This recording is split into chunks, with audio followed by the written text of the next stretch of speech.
What's up, guys? Welcome back to Viewer Castles. Today we're going to start off with Reyaxe. Castle level is 18, so we'll jump into it on my knight. Alright. Don't worry, treasure chest. Daddy's coming to set you free. Alright, so a bunch of snotters so that he can resurrect them. I think this is okay. I've actually been seeing this more recently. I think I mentioned it in one of the previous Viewer Castles that I've been seeing this a little bit more recently, even up at level 30. And it was actually pretty frustrating for me to engage one of these castles on my level 30 archer, which is kind of surprising to me because at first, I thought once I got volley it was never really a problem, but I've seen some unique uses of it, and yeah, I think it's okay. I think maybe you need a few more corpses. I'm not sure if you can fit any more in because it is that Dr. Skull, but maybe doing a double pull with it so that you have one group that's only like snotters or something else, and then the double pull is your Dr. Skull. Might work pretty good as well.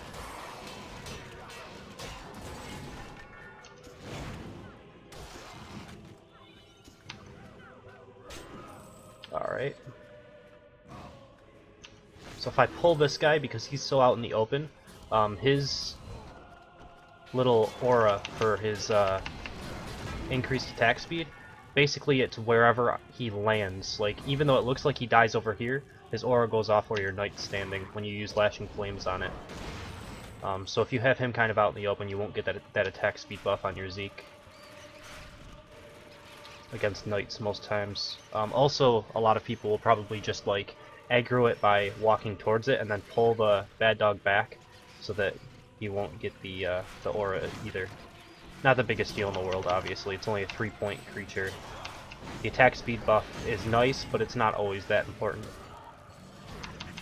Although it is really quite nice on Zeeks with headshot. They do fire pretty quickly. At the very least, it makes you waste a lot more time engaging the Zeke because you have to be very aware of that. You know, it's a quicker situation. It's a quicker ability. Alright, let's see if I can kill this guy before he raises too much. There we go.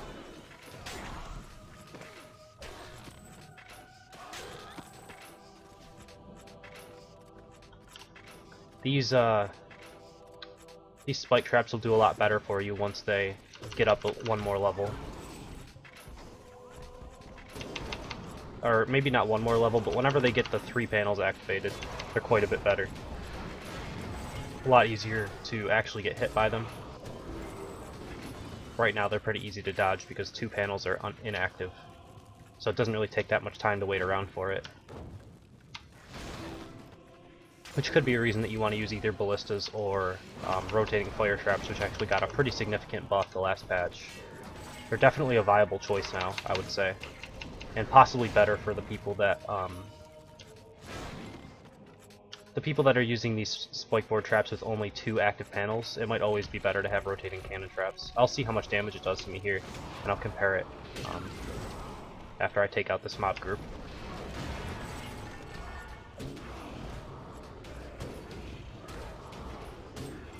Alright, let's see how much damage this does. So it's about 50 per tick. The maximum you could do is 150, and this is 50 per tick. So this is probably maybe even less dodgeable than a spike trap would be when there's only 2 panels activated, and it has the ability to do more damage. Like if I'm just passing through it, I'll probably only take 1 tick of it, which is the same as 1 tick of spike trap damage as well. So it's definitely like up for debate which one's better. Ballistas do slightly more damage, I believe. Yeah, 80, but it's a lot easier to dodge those. One thing you also have to keep in mind is that when an archer rolls through a fire rotating cannon trap, he can get through it without taking any damage. However, if he rolls over an active spike trap, he will take damage.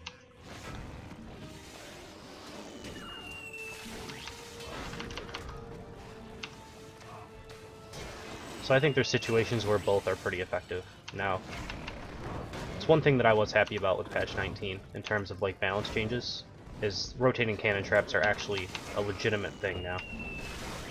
They used to be the only go-to trap before, and then maybe 2 patches ago they did 2 or 3 patches ago they did a trap balance walkthrough kind of thing, and they nerfed down the rotating cannon traps, but they raised everything else. So you know, spike traps and ballista traps became pretty good, and rotating cannon traps kind of fell off, but they kind of balanced that back out a little bit. I kind of wish they did that more for creatures as well. I think if they raised all of the creatures that weren't being used up to the standards of the ones that we were using a lot, you could see more different strategies, I guess? Okay. Yeah, you'd see more different strategies, and then, you know, at least we might see not only Defenetrons and Stairmasters and stuff like that. There's just so few things that are actually viable now. Anyway, we will jump into number 2 in just a second. Alright, next up we have J Roach 224, cast levels of 28. So 28, I'm expecting that I'll see a lot of Cyclopses, Stairmasters, stuff that got their rank increase, is generally the best at level 28. Although, I mean, 28 and 30, in my opinion, are probably some of the weaker levels for defending, just because you have level 30s that may attack your castle, and a lot of level 30s have really good gear, because they've been there for a while, and they're kind of geared for killing level 32 castles, which are quite a bit more difficult than 28 and 30s. Alright, so we have this. Ballista traps are pretty good at making you have to kite these guys, but you already have to kite them. So I'm not sure if I like ballista traps as much as I would like either spike traps or rotating cannon traps. I think both are okay, though. I mean, I think all three of them are useful. Like, you could put a spike trap in this area, which would make you have to go over it possibly multiple times, and then you could have a rotating cannon trap there, which you might have to go through it multiple times, and then you have the ballista trap that, as you're kiting, if you don't do it perfectly, you'll take damage as well. I think maybe the other two have better guaranteed damage, but the times that you don't kite perfectly, like I didn't really kite perfectly there. If I was concentrating fully and I was really trying to like do my best in attacking, like if it was a competition or something, you know, I might have been able to kite through a ballista trap without taking any damage, because you can fire between their shots and you can kind of time it out so you don't take any damage from the Stairmasters or from that. Whereas if I have to kite back over a spike trap, I don't have the time and the luxury of waiting around after I aggro a group on the other side of it, so if I have to kite back over it, it's a lot more frequent that I will actually take damage. Same probably with rotating cannon traps, you just don't have the luxury of waiting around.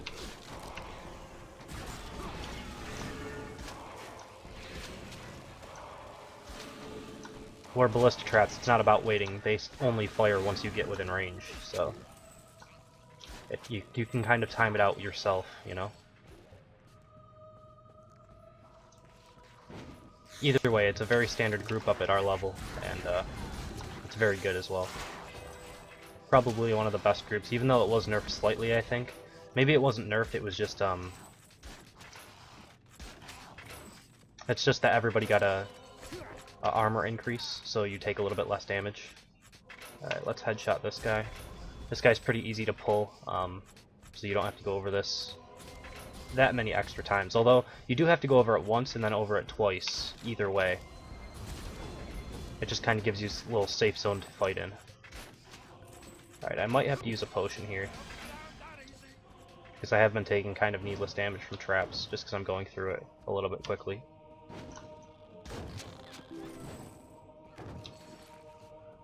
Alright, yeah, I'm going to use this because I'm going to pull two groups as these come around.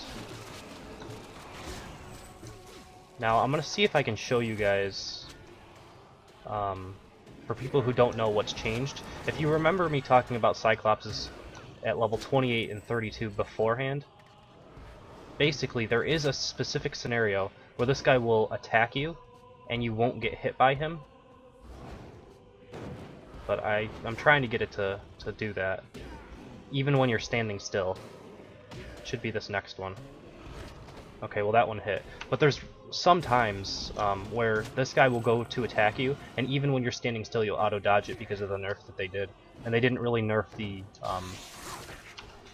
like when he goes to hit, like the range at which he tries to hit you. They didn't nerf that enough, which I mean, they shouldn't really have nerfed him either way.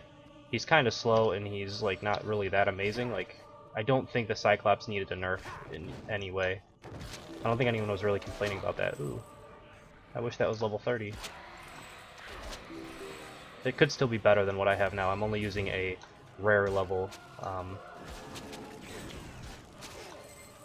a rare level 30 bow, so a level 28 epic, if it gets good rolls, it can still be better. I mean, a level 24 epic could still be better. I'm still using like level 22 items with some of my stuff because I just can't find good drops that are better than that. So we can always hope. If I remember, I'll try to show what that item is so you guys don't wonder before I end the video.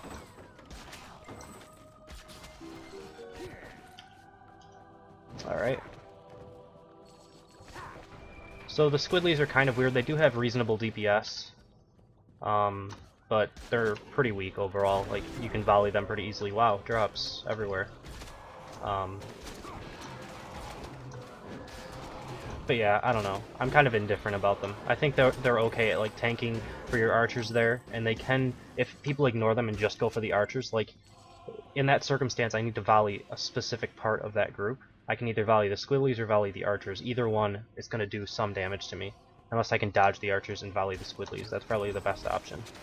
Alright, so this is good. I mean, the extra attack speed on a Count Snottingham makes him pretty hard to actually just stand there and engage. If you kite him back though, he's got slightly less range than an archer with a ballista bow. So if you just keep kiting backwards, he will never kind of get within range of you to do a lot of DPS. Once in a while he'll hit you like once, but that's kind of how I take care of a Count Snottingham. Alright, so let's check that gear out before I end this part of the video. Items. Alright, so that wasn't actually a drop from right now, that was a previous drop. It's this bow right here, minus 76 DPS, I can't use it. And then I had this drop, which is also worthless. Okay, I might be able to use that for a magic find item, although I think I have 8% somewhere over in here. Yeah, 8% right there, so I'd probably use that instead. Alright, so we will jump into number 3 in just a second. Right. For number 3 we have BunnyFunnies. Castle level is a 13. So I'll run through it pretty quickly on my knight. Let's see if everything's working out okay. Alright, so there's not a ton of damage in this group. That's the first thing that I can notice. The main damage dealer would be your Cyclops, but because he's on charge, it's more his utility of actually pushing you and stunning you. Yours doesn't have the stun yet, and even when you get the stun, it's been nerfed quite a bit, so it's not really all that effective. But the damage on him isn't really all that high when he's on charge. Smelly Warriors, I mean, they're okay, but I'm really not a fan of them. The ones that are on shield are a little bit better against archers, just slightly, but even archers can stand there and tank them pretty easily. Alright, so the Jimbo, I mean, he would be doing maybe 70, 80 damage to someone who doesn't have the armor that I do, which isn't all that high, and for a 12-point unit. I really like the heavy-handed specialization on him, and that's really the only one I use, even though it's a lot worse than, this is actually kind of funny. It's a lot worse at your level than at like level 26, so I mean this specialization, if you want to use a Jimbo, I guess it's okay. But any way you look at it, Jimbos aren't going to be really that crazily effective until level 26. They gain a huge damage buff at level 26. And when I mean huge, it's like it goes from 300 at level 22 to like 1300 at level 26. Probably less than that now because of armor increases. Again, a lot of utility here, not a ton of damage. The best damage you could be looking for would be me landing on top of a spike trap from either the charge or the knockdown. That's about the most damage you could do inside of this. So from what I'm seeing right now is like it doesn't really seem like you have a super high damage castle, it's more annoying and kind of time wasting. This group is a little bit better for damage because you have the kind of the two tanking archers plus the 2 tanking smelly warriors plus the 2 kind of damage dealing archers. What I would say is that you want to spread your archers out, maybe even spread your smelly warriors out a little bit. Definitely your archers though, because I look at that and I can see a volley just, it's super easy to volley that group. So you definitely want to spread it out. Same kind of with this one, I would say that you want your Snotters more out in front, your Zeke farther back, so that you make more use of his range. Because, like, look at it right now, I can Lashing Flames this Zeke. Whereas, if the 2 Snotters were kind of out in front and Zeke was back a little bit further, I wouldn't be able to get the range on my Lashing Flames to the Zeke. I would have to aggro the group before I could get to the Zeke, you know? But where it is now, I can just kind of Lashing Flames him, and he won't even get an attack off, right? And even lower level people could probably do that, because Zekes are pretty weak overall. You also have a few free points that you aren't using inside of this group. Zeke is 12, 14, or 13, 14. So I would even put a Defendatron bodyguarding your Zeke, which would make it a little bit stronger as well. But, I mean, make better use of your trap here, right? You want to have your Snotters down over in these areas here. So as soon as I cross over this trap, which the room isn't the best. If it was a smaller choke so that the spike trap was in the entire area where you would be standing, like, I can walk around this trap, right? If I have to cross over this, and you have the 2 Snotters here, I have to cross over the spike trap, I get aggroed, I see a Zeke lining up a shot, I might want to pull back around a corner or something and take extra spike trap damage. I hope that made sense. Alright, this is okay. I might say that I prefer a Hook Scorpio in this circumstance, since it's the only one that you use. The main damage from a Scorpio comes from its bite, not really from its projectile. So what you kind of want to do is have it hook you to him and then deal damage that way. I think it's a little bit better, but it's not the biggest deal in the world. Alright, and then a Terror Raptor Overload. I think that's fine, especially for your level. They're generally pretty good. The bosses are pretty well balanced for, like, the level at which you gain them and the level at which you, like, fight them inside of castles. But then as you level them up, they don't really scale as well. So I think it's fine for you to be using that right now. Alright. So that is number 3, so we'll end the video here. As always, if you guys enjoyed what I do, please subscribe. If you want to be a part of viewercasts, you can email me at frenzycastleruns@hotmail.com. And I will get to your castle whenever I have time. I'll put it on the list. There's a link in the description of every one of my Viewer Castle videos to a spreadsheet that shows everybody's name that I have on the list currently. It takes me like a couple of days to check my email. I don't check it every single day, as well as, like, you know, castle comments and stuff like that. I have certain things that I do that I don't log on to Mighty Quest every day or check every day. But yeah. So thank you guys for watching. I hope you enjoyed it, and I will see you next time.